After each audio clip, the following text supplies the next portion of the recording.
All right, well, we're back on another edition of Digging Deeper on the eve of what's hopefully our last hot heat wave, I guess, as a hot streak heat wave here in Grants Pass. We are here. I am with a special guest, Missionary Cara Denney. Cara, how are you doing? Good. It's nice and air conditioned in here. Nice and air conditioned in here, hot and smoky out there, which is how we like it. So we have a lot to talk about today. We are going to pick your brain on what it's like to be a missionary. First off, though, so you are a missionary in Eastern Europe. Mm-hmm. Hungary is where you're at now. Ukraine is where you were. Mm-hmm. What's hot over there? Does the heat get hot over there? Budapest is very hot and humid. Okay. Like 55% humidity or more. Okay. The whole country is like a sauna during the summer. Can't do it. Me neither. Yeah, I wasn't built for that. We had a heat wave a few weeks ago, and it was just humid and hot, and I was like, Southern Oregonians are just not built for this. We are just going to whine. It was probably 98 degrees. Nothing crazy, but... It's the climate. That's what we're used to. Exactly. Well, so yes, listeners, what we're doing today is we are digging deeper into the text as far as what we talked about with Paul, Timothy, Epaphroditus a little bit, but we're going to do it through the lens of a missionary. So a little bit of kind of seeing where you've been and what you've been up to, and some questions on my heart for you as a missionary, as well as connecting the scripture a little bit as well. But before we get into that, we got to lay the context, the who, what, where, when, why. So tell us a little bit about you, where you kind of mentioned it, Eastern Europe, but maybe a little bit more to that, where you've been serving, maybe what led you into the mission field. Mm-hmm. Well, first thing is that I grew up in Grants Pass High, and I went on the mission field in 1998 to Kiev, Ukraine, planned for 2 years, ended up being 20. Kind of the same thing, right? Yeah, Just an extra zero. Exactly. But that was part of the sermon, how God changes our plans. Dwayne talked about Fresno or Detroit, and 2 or 20. It was kind of the same thing. Mm-hmm. And then I actually spent a year in the Czech Republic during that time. Spent quite a few months in Bishkek, Kyrgyzstan, helping start a church there. And actually met some River Valley missionaries there at the time. Yes, in Kyrgyzstan. So it would have been the Stevensons? Mm-hmm. Okay, awesome. Yeah, and 2 other families too. And then now for the last 3 years, I've been in Hungary, in Budapest, Hungary, and I'm part of a small church plant there. We have about 25 people and about 15 kids. It's a small, young family church. Okay. And super exciting. I sing in the worship team. And this year, of course, there hasn't been a whole lot of formal ministry that can be done. Right. But I'll be helping with teaching women's Bible studies and whatever else in a small church plant you do, kind of a little of everything.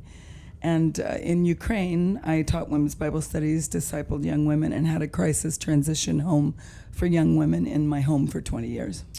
Wow, that was probably an experience. It was very intense. I had girls from... alcoholic, abusive parents, girls from, average families who just too many kids and not enough food, girls from orphanages, and then when the war started with Russia, then we had war refugees as well living with me. Wow, that's wild. Yes. Stuff a lot of us probably only hear in stories or movies, and you're out there living it. Yeah, it was definitely not dull. Wow. Well, so an unimportant question before we get into more of the important stuff.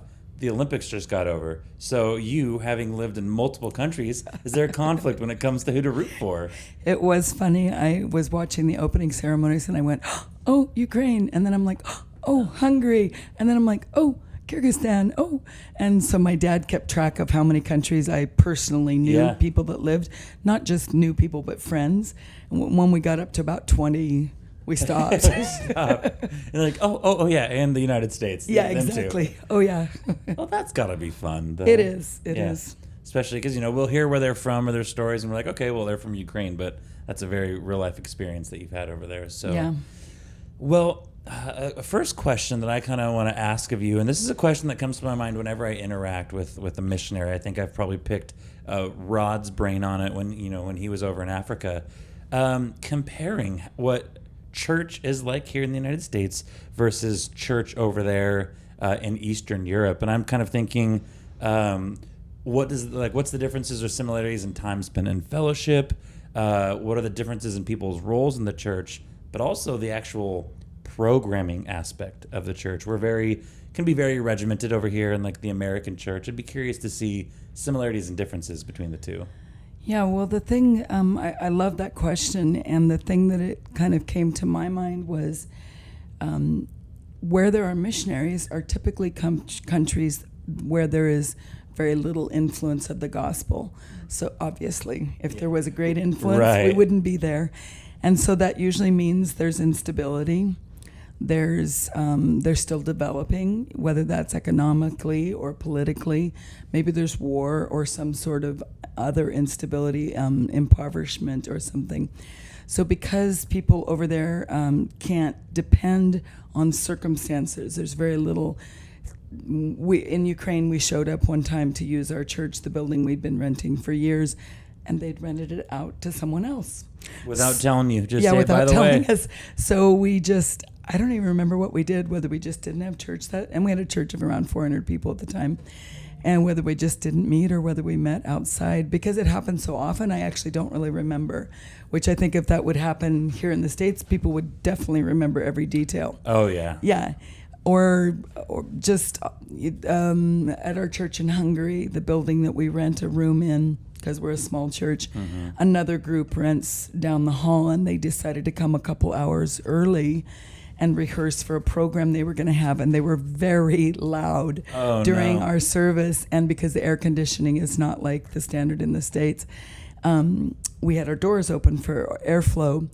So, you just ignore things like that. Wow. So because the circumstances and the environment have less stability and less control, we tend to focus on the content and the people more, and we don't really focus on the timing or the schedule, or sometimes you won't know where a meeting is going to be held until the day before or the afternoon, depending on what country you're in. And it isn't because, we're more holy or more spiritual. You just can't depend on those things. Wow. Whereas here in the States, when I first would start to come back after living on the mission field for a long time, it was really hard for me. I was like, oh, wow, there's a clock telling how many seconds before the service starts, and I would kind of be critical or whatever. But then I realized, no, the church in the States uses and manages the circumstances because they can to be able to focus on the content. When you keep things on time, then people aren't saying, oh, I thought it ended at this time. I was planning to go somewhere else, so I'm going to leave early. So I realized it's just a different adaptation to what your circumstances are. The U.S. church uses their circumstances that are stable and that they can control to focus on relationships and the message. And the Eastern European church ignores the circumstances that they can't control to focus on relationships. And so it's very much the same. It just looks different on the surface. Wow. So where somebody in an American church, how was church? Well, it was great, but there was a baby crying half the service. That's not something that's really going to stick out to somebody over in the churches you're at, because that's normal, right? Yeah. Like, hey, there wasn't a baby crying. That's kind of weird. We rented a conference hall in Kiev. Actually, the church still there does. And when the Sunday school ministry for the older kids grew so big, they're actually just meeting in the hall right outside the main door. And because just the culture is so different, there pretty much are people constantly going in and out of the service, checking on their children, kids coming in to talk to their parents. So if you're easily distracted, you just don't sit in the back of the church. I sit in the front row usually. Okay. Yeah. And then I came here at River Valley and sat in the front row out of habit. Yeah. And thought, I hope it doesn't look, I hope that doesn't hit anybody weird here. But I just realized, that's just what I'm used to. Wow. That's so interesting.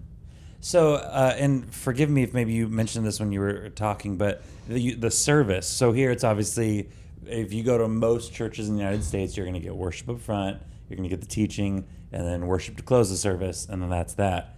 Is that similar over there? And the churches I've been associated with and working with, because they're missionary plant churches from a U.S. church, they have that model too. But if you go to different denominational churches, it wasn't uncommon as recent as 10 years ago, or if you're in a village, it could be still, where they would have 2 or 3 sermons, where the service would go 3 and 4 hours. One thing I really need to point out too is because the countries I've lived in, the people who profess to be a part of evangelical, not even evangelical, Protestant Christianity are anywhere from a minimum of 3% to a maximum of 10% of the whole population. So you asked about fellowship. When they come on Sunday morning, they're with the Christians, the only Christians they know. And they live in very small apartments with multiple generations of family, and none of them are Christians. They're all communist atheists, typically. So this is a special time. Yes, so people hang out forever. Okay, like a young adults group. No. Our pastors usually had to come in and say, time to leave, and we always ended up paying an extra kind of, not a fine, but for going over the time that we agreed with where we were renting. We figured it into the budget pretty much every Sunday, and then you still had to kind of drive people out, which you hate to do, but it's like we're paying for the rent, so we have to leave. Wow, but that's just how important that fellowship was. Yeah. Question I should have asked in the beginning: what is the how is Christianity perceived in those countries? Is it strictly outlawed in any of them, or it's just not the majority? Or I'm really fortunate in that I've lived in countries that they would call themselves Christian countries. They're not, except for the few months in Kyrgyzstan, they're not Muslim, they're not Hindi, whatever, but the dominant religion in Ukraine is Orthodox religion, which tends to be, for the majority of people who identify as Orthodox Christians, tends to be an ethnic association, not a faith association. Okay. And in Hungary, it's Catholic, and it's the same thing. Although it's interesting, in Hungary, people will say they're Catholic or they're Reformed, because we actually have a Calvin Square with a statue of John Calvin and a church where he preached. Okay. But even the Reformed people, a lot of times, it's just ethnic association. By saying they're Reformed, they just mean I'm not Catholic. Gotcha. So okay. So where the struggle might be is there's probably a lot of traditional or ritualistic kind of religion being not performed, but basically people just don't know the Bible. Right, exactly. There's no relationship. Like the idea of why are you guys just sitting in there for hours chatting with each other because you're in fellowship with brothers and sisters that you're not gonna. Yeah. Okay, so they just don't know the love of Jesus, just more the.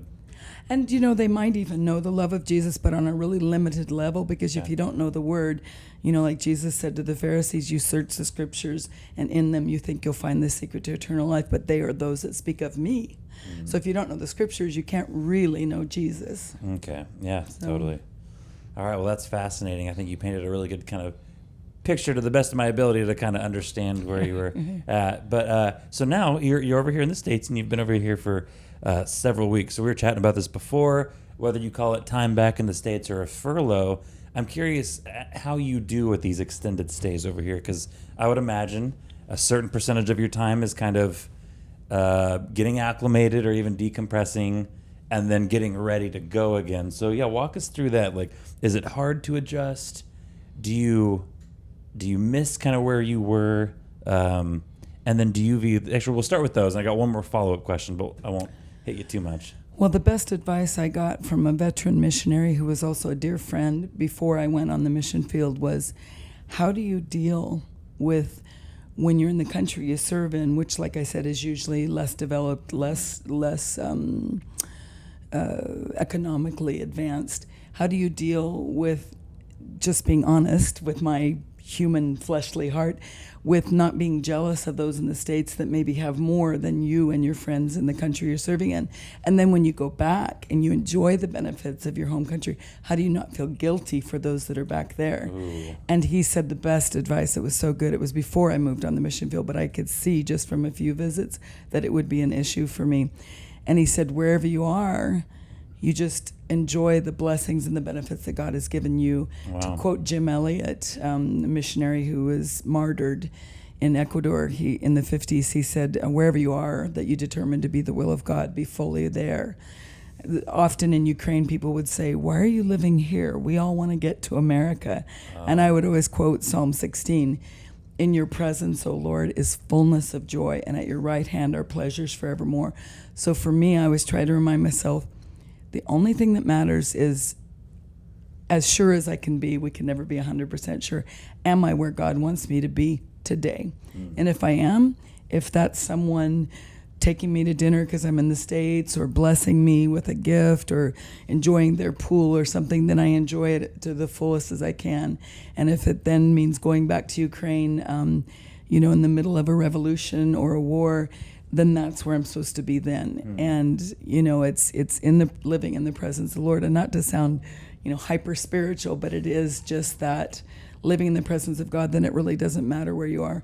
Sometimes it's hard. I go to the post office here and I start to cringe because I typically, in some of the country I lived at, the post office is a very aggressive place, and they will yell at you and be kind of rude, very rude compared to U.S. standards. And I have to remind myself, I'm in the U.S., It's going to be okay. It's going to be polite. Wow. And other times I'm missing people, things I've missed. Wherever you live, you're going to miss something. You're going to miss a wedding there, a graduation here, a funeral there. You can't be everywhere, and you just have to go, God, keep me where you need me to be. I don't know if that answers your question. No, it did. I have a follow-up question because I asked, there were some missionaries that were here for a little longer than they thought because of COVID, but they actually just took off back to PNG. And I said, where do you consider home to the high schooler? And I was very surprised because they grew up here as little kids, but they'd been over there. And so he actually said, home is over there. Yeah. Do you have an answer to that question? Where would you consider? And that actually kind of, you could literally just say what you just said as a defense for your answer. Yeah. No, конечно, Ukraina. I said for my Ukrainian friends, of course, Ukraine. We're all like, oh, cool, yeah. But I love Hungary and where I'm at. And I've made the comparison that it's almost like when a young bride leaves her family and goes and gets married, which one is her home? She can't look back to her parents too much or it'll ruin her new home. Yeah. But she, of course, doesn't ever forget her other home. So I have a lot of homes. Yeah. I spent more years in Kiev, Ukraine than any other city I've ever lived in, even in the States. I was there 20 years. I was in Grants Pass 12. And so I'm most comfortable in Ukraine. I speak the language. I know the culture. It's the easiest for me to get around. But, and again, not to try to sound hyper spiritual, but Jesus was a stranger in a strange land. So the best thing is to not try to find home anywhere. Exactly. There's a phrase, I don't know if you've heard of a friend of mine said it first to me, but now I've heard it from other missions people about being purple. So your home culture is red, and your host culture that you live for any amount of time is blue. And after a while, you're not red or blue, you're purple. And you relate best to other purple people. Some people after the service here at River Valley that had served on the mission field came up and talked to me, and we immediately connected. Yes. And so you're purple. You're never completely at home anywhere after serving on the mission field a lot of years, but you're never completely not at home either. You're just purple. Yeah, I would imagine it's probably really hard for somebody who's going to go into long-term mission work. If you leave part of your heart back and home in the States, that's a part of your heart that's not able to serve. That's perfectly serve put. where you're at. So it makes a lot of sense, and it's got to be pretty hard, especially it probably depends on when you go into the mission field, but. And your status in life. I don't have. I'm single, and I went on the mission field single, and so I don't have children that I'm preparing to maybe go back to the States and live because parents have a call. It doesn't mean the children have a call. So that's a different. You have to stay more connected with your home country if you have children that you see or maybe call back there. So as a single person, it's actually harder and easier. Every place I go, I have to start over from scratch. I don't have friends, I don't have family, I don't have culture, I don't have anything. Why I thought that was a good idea 3 years ago. At 55, I don't know. Luckily, I just said, okay, Lord, I'll go instead of thinking, worrying about those things. But on the other hand, it's easier too because it's just me and Jesus working through those things. And I don't have to be accommodating children or spouses that might be in a different level of adapting. God, My dog's Hungarian, so we do great. That's awesome. Yeah. One last question about coming back. So what is kind of your, when you come back to the States, is your MO like, I want to relax? Is it trying to catch up with as many people as possible? Do you have a specific agenda? I know you'd mentioned there was a conference, you had a reunion, but yeah, what's kind of your plan coming back? Anyone who knows me well probably laughed when you said the word plan. Oh, okay. After living in Eastern Europe, I sometimes can lean too far to not planning. But I really, every trip, I can look back and say every day I was exactly where I needed to be. And every day I met with who I needed to meet with and did what I needed to do. And so I have a general plan. Okay, I'm going to go to this conference. Actually, I came back a little bit earlier than I planned on because they announced the conference. So I was like, okay. And then, I'm going to go to my class reunion. I'm going to visit with leadership here of River Valley and then leadership of some churches down in Southern California, my sending church. And, I have those plans. I also ask the Lord and try to keep aware of like every 3 or 4 days having a day of something rest, something refreshing, something relaxing. Cool. And that's actually something that Doug and Lori Higuera really ministered to me and really kind of pushed me to consider adding into my paradigm of thinking of my time back in the States, and I'm very thankful for that.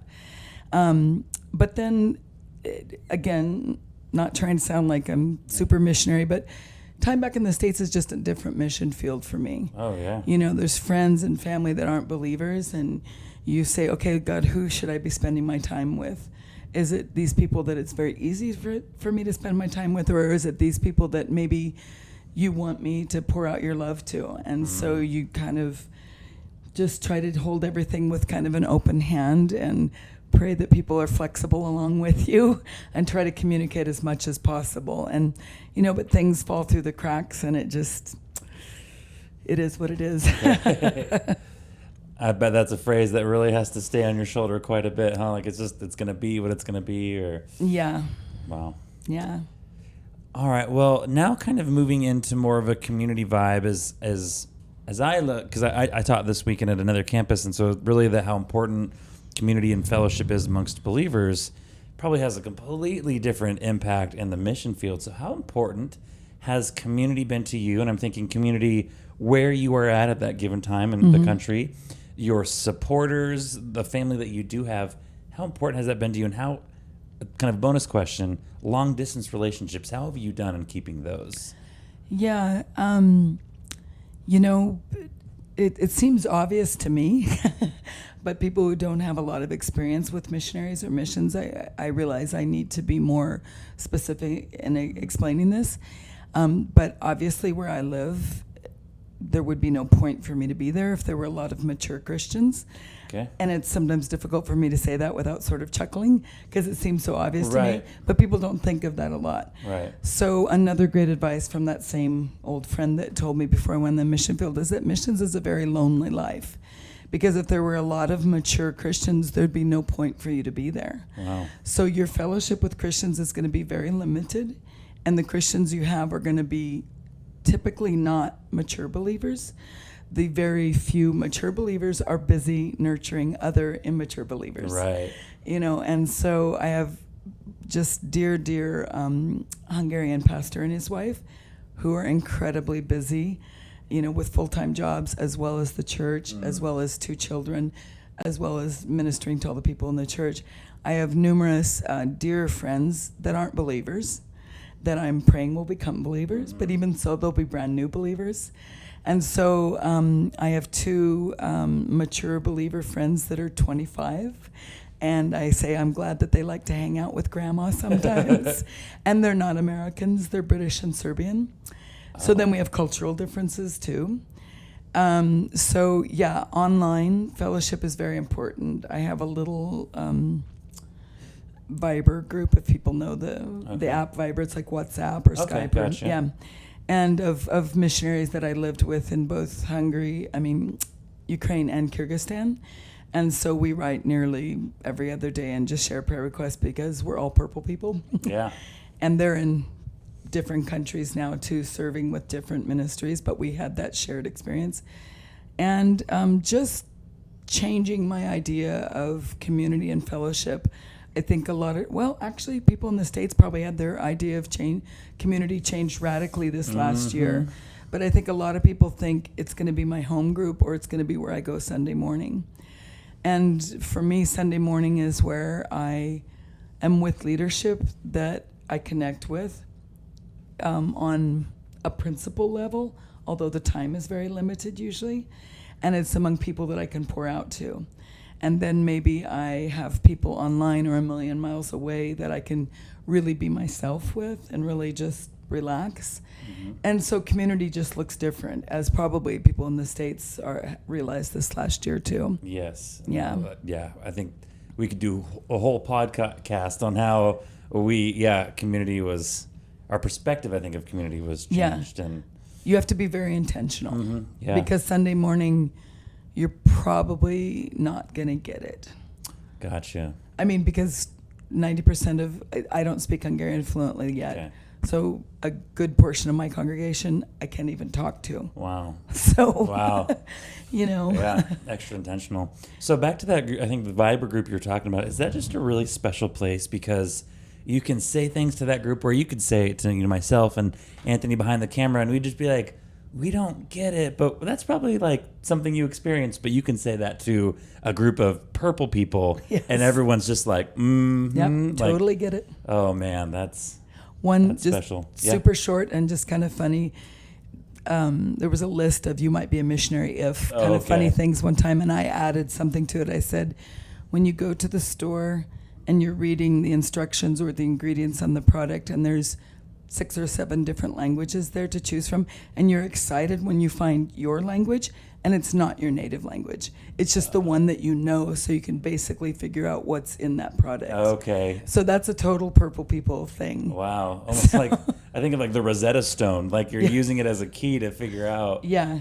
You do a lot of guessing on the mission field. Is it, well, I think that means that. So, okay. Oh, so that's one of those things where if a missionary is watching this, they're like, oh my gosh, I totally know. Yeah, exactly. Wow, that's hilarious. Yeah. Yeah, I'm married to a teacher, and it's kind of like same but very different, obviously. Like they just connect with their people. It's almost like, you look like a teacher, 3rd grade at this school. Oh my gosh. And I just walk away because there's all these inside the inside things. So yeah, that's really special. I'm glad that you're able to get that, getting poured into that way. So kind of my last question maybe regarding community. So bringing in Timothy and Epaphroditus, do you have like those people out in the mission field that you, let's call them people you've been able to disciple, the Timothys, the Epaphroditus, that you've been able to send, or do you have that Paul in your life or that's been able to mentor you?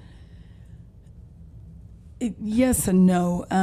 Again, in the States where there's, percentage-wise, many more mature Christians, you might have one person that meets with you really intentionally, or you're in their life group or something, and you get a lot of different aspects of that, Paul aspect of mentoring. Whereas on the mission field, you might get this from this person online, and you might get this from this person who actually goes to your church, or is on your ministry team. We had a bigger, I came to Ukraine when it was in, 1998. It was in real revival time. And so we had a big team of internationals, and I was mentored not as maybe obviously, but just by doing life with them, with other people. And as far as the Timothys in my life, because 90% of the people I was around, I was mentoring them, you kind of don't see till afterwards. So when a couple of the girls, that lived with me that grew up in an orphanage their entire life, marry just godly young Christian men and then start having kids, and you're like, okay, and then you see that they're serving in Sunday school or they're doing something else. You realize, wow, okay, things did stick in, things did sink, because it's not as a, my ministry hasn't been as specific, whereas the pastors and the elders in the church were more mentoring young men that you would see come up into positions of leadership and stuff. So sometimes you don't see your Timothy until afterwards, or you hear them repeat something that you said to them every day when they were living with you, and you're like, oh, it did stick. Okay, good. Wow. So what, I think just that's a show of faith, or even an anxiety. You're just like, I hope this sticks. I hope this sticks. And you might not get that confirmation 5 or 6 years down the road or whatever, or maybe a few years down the road. So just what faith and what you're doing, I think.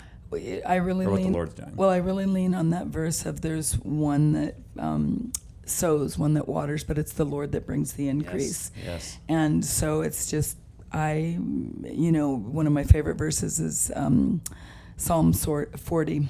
Psalm 40, and it's, I delight to do your will, O Lord. So as long as I'm still delighting in the Lord and in doing his will, then I'll leave the harvest or the fruit up to him. Wow. So and I can learn and have learned as I move to a more developed nation, Hungary, to be more intentional. So that's been a learning curve for me. They're more developed and it's easier to do things more intentional. So there's not a right or a wrong method. It's just whatever the circumstances require. Okay. Yeah. Wow. That's very fascinating.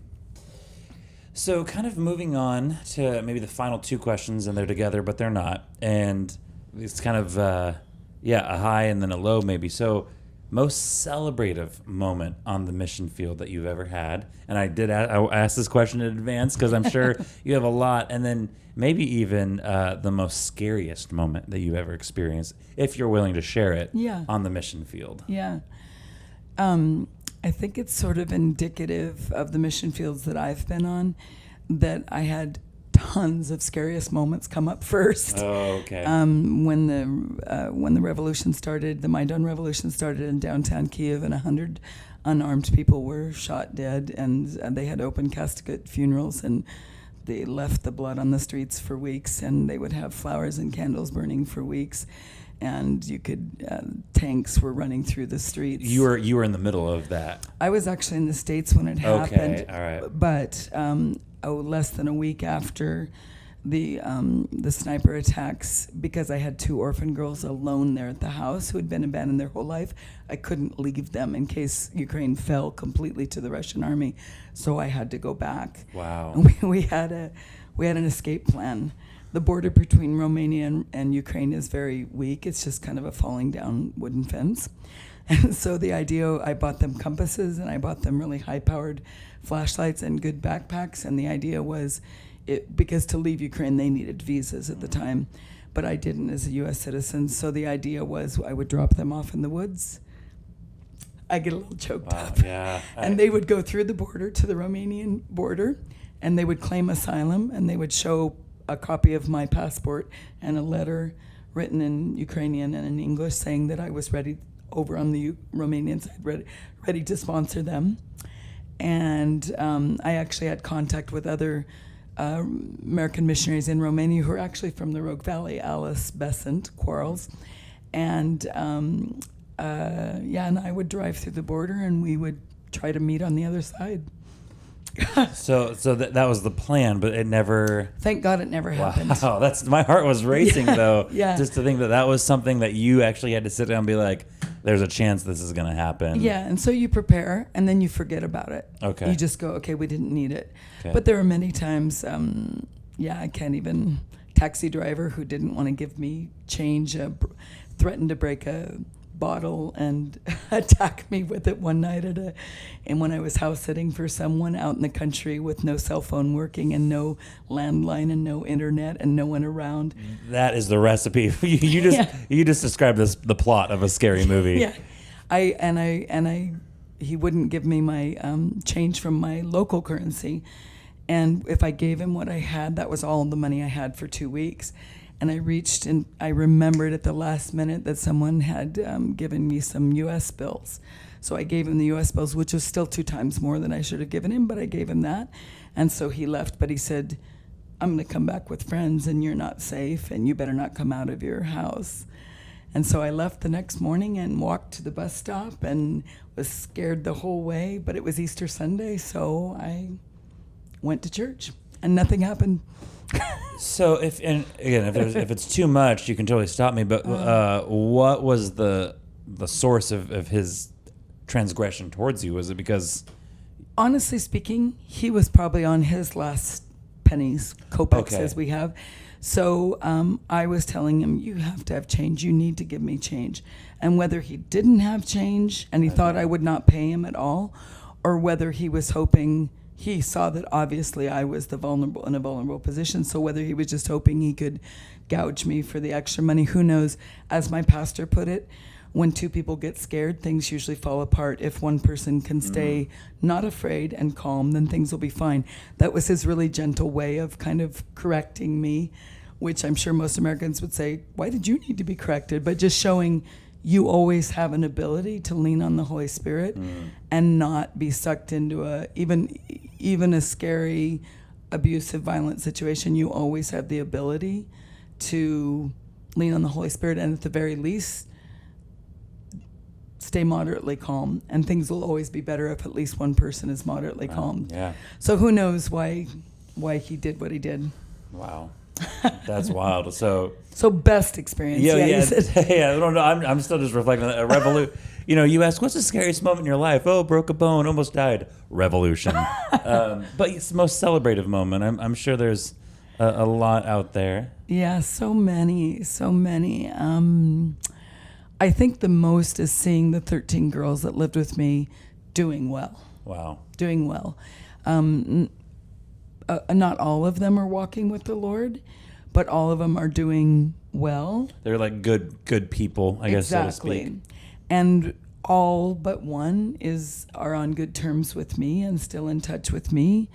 And so that is kind of, to me, these girls, probably I gave them a port in a storm, and probably they would have done well no matter who would have given them a port in a storm, in the storm of the circumstances of their lives. But God chose me for that time, as weak and broken as I was myself. I don't have training in that. I don't have experience, but I had a place to stay, and I had love in my heart from God.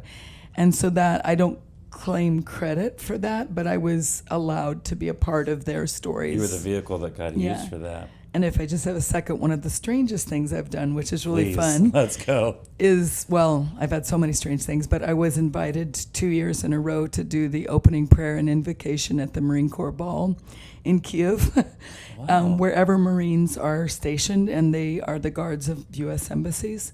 So since I lived in the capital and we had an embassy there, I was invited to give the opening prayer and invocation, and there's about 400 ambassadors and generals and heads of state and things that are there and present, and that was a huge blessing. Oh, that's super cool. Both my brothers are retired Marine Corps officers, so it was a blessing to do that. For you. Yeah.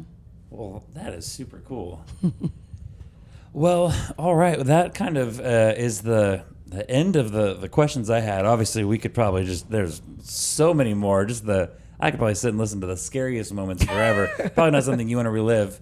But I still do have kind of two more things. So normally at the end of this podcast, we ask for resources. So so for you, I'm asking for resources. Just if somebody wants to learn more about the mission field, where would you direct them? I always encourage people to read Missionary Biographies. Okay. George Mueller is a really boring read, I'll just be honest. But it's really amazing because he fed hundreds and hundreds, if not thousands, of orphans by faith alone. He didn't do huge, big fundraising drives, which there's nothing wrong with that.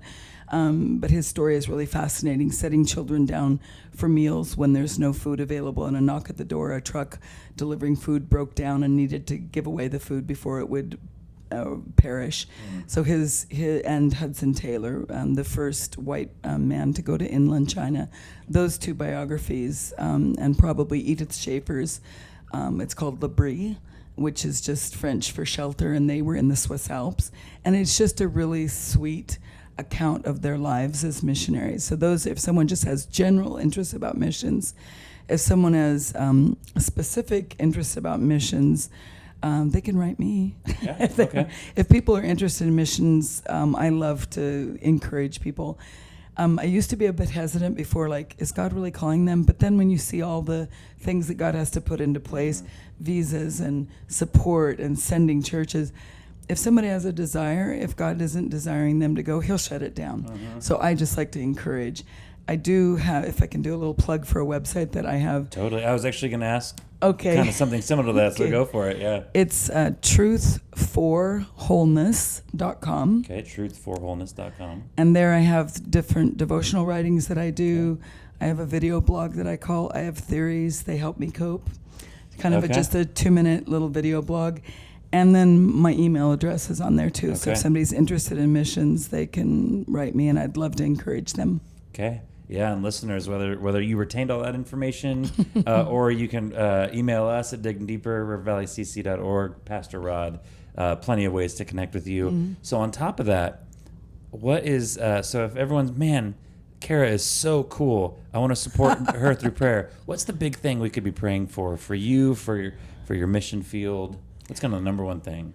The number one thing, honestly, and I say it all the time, and I don't want it to ever sound trite or cliche, but it's just that I would stay walking in the Spirit of God, and that I would stay in the Word and in prayer.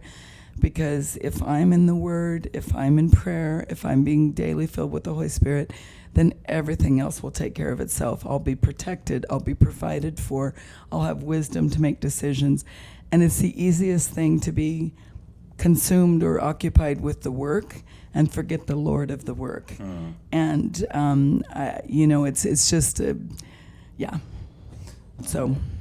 No, that's good. And I think it's really good for us when we hear those, every missionary says that. Well, there's a reason. I think there's a reason why that's the number one thing. Yeah. So Yeah. Awesome. Well, I really appreciate that insight into just your life and your work. Listeners, I hope you guys enjoyed it. How long before you go back across the pond?